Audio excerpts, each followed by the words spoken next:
Hi again, friends. Today is Friday, the 26th of June, and we're wrapping up then our series today on the Greek word alelon, translated one another or each other or amongst yourselves. And it's been a great joy the last few weeks to study this together. And as we wrap up, we're going to go to one of my favorite texts. And I've saved this text for last because this text, all in one, is inclusive of being in unity and in love and showing humility to one another. And I'm sure you're going to catch on as I read and as we continue to look at this today.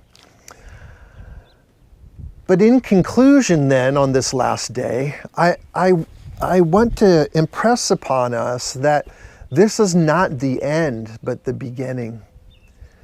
We are just starting our relationship with each other in this way. And though we've spent years together, focusing on the one another's, I think, will change our relationships and perhaps our church, and maybe even the world. So I look forward to the opportunity to getting back together and practicing some of the things that we've learned. And so to the text. Oh, and by the way, my hair is long enough now for it to be windblown. And so I'm very excited about that. On the one hand, on the other hand, man, I could use a haircut. Anyway, distractions. John 13. Jesus is with the disciples. He's in the upper room. He's about to share a meal with them, Passover, their last meal together. And Jesus wants to leave the disciples with a new commandment. We've already studied this, that they are to love each other. In fact, that the world would know that they're the disciples of Jesus by their love. And then not only does Jesus speak of love, but he models it.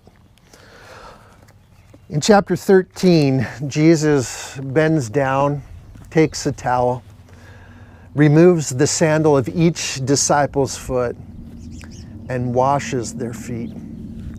Now, this would have been absolutely nasty because in first century Jerusalem, they did not wear socks with their sandals. See, it's in the Bible.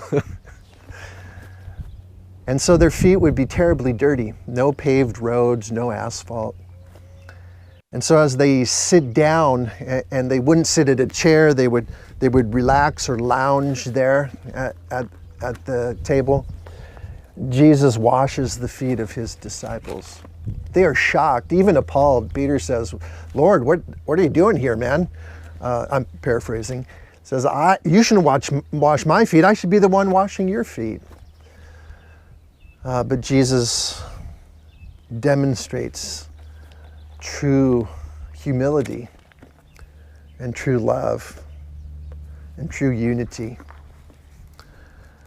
And so we catch up then after the washing of the feet of the disciples in verse 12, John 13. When Jesus had finished washing their feet, he put on his clothes and returned to his place. This would be at the table. He asked them, "Do you understand what I've done for you? You call me teacher and Lord, and rightly so, for that is what I am. Now that I, your teacher and Lord, have washed your feet, you also should wash," here we are, alelons, "one another's feet. I've set you an example that you should do as I have done for you. Very truly I tell you, no servant is greater than his master, nor is a messenger greater than the one who sent him. Now that you know these things, you will be blessed if you do them." There maybe is no greater act of humility, maybe even in our day today, than to kneel at the foot of a sister or brother in Christ and wash their feet. You know, in our church, that's been our habit in the last, well, it's probably been about 8 years now. On Maundy Thursday, when we celebrate the Passover, that last Thursday with each other through Holy Communion. And we remember this almost sacrament. I have been the recipient of washing feet, and I have been the doer of washing feet. And it is indeed humbling. But Jesus says, you must wash each other's feet. Humble yourselves. This was not only a command to wash each other's feet, but also there's deeper meaning. It symbolized the greater humility that we take on for the sake of the other. Friends, our church will change. You heard it. Jesus made the promise. We will be blessed if we do this. Our church will change if we but humble ourselves and wash each other's feet. Not just literally, but figuratively also. If we put each other in that place of honor, if we seek the interests of those around us, putting aside our own interests. This kind of humility comes only from the Lord. It's the kind of humility that was shown on the cross, even death on a cross, by Jesus.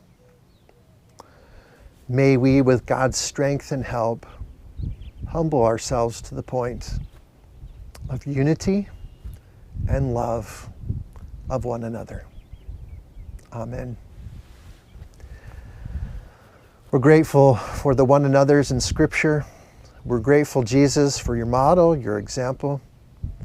May we live up to your example and wash each other's feet in humility.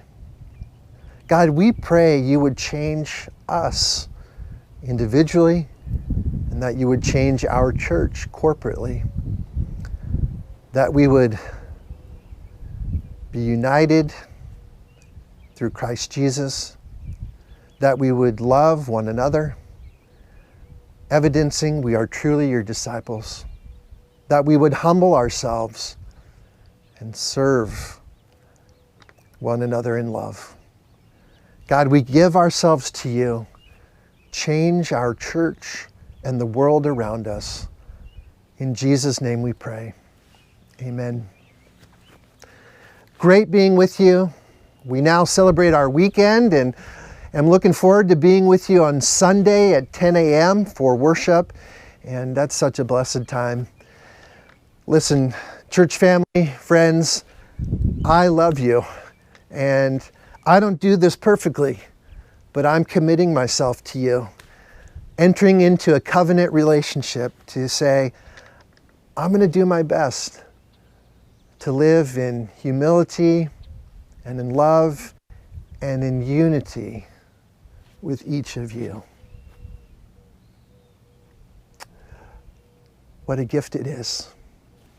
I love you. God bless you. Bye-bye.